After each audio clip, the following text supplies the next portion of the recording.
considerações finais, por favor. Agradeço o convite.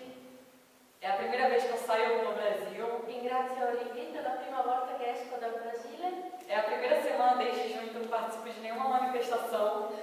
È la prima settimana da giugno che non partecipo ad una manifestazione in Brasile, questa che fa l'Italia. A gente quer que esse Brasil seja cada vez mais democrático. Vogliamo che il Brasile sia ogni volta più democratico.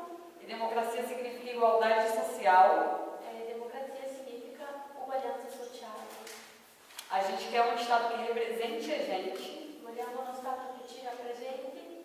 E que não veja a gente como um marginal, como margem da sociedade. A gente é parte da cidade, nós somos cidadãos. E non ci vede come al margine della società o della città, ma come appartenenti alla società e appartenenti alla città.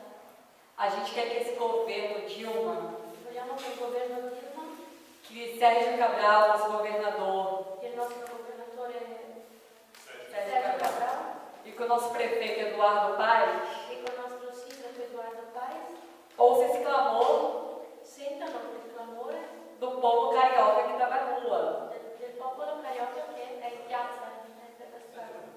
A gente quer que essa democracia funcione de cima para baixo também. Vogliamo che la democrazia funzioni anche dall'alto al basso E que não reprime esse povo que está na rua, como eles têm reprimido. e che il popolo che è in piazza non sia represso come sta succedendo adesso.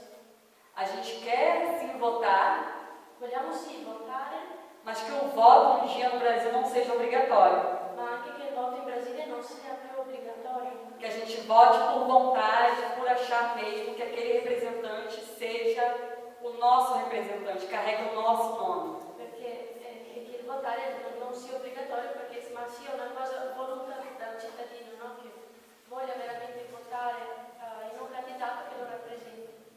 A gente quer que o Lula, que a Dilma, chegue até essas movimentações e ouça o nosso clamor.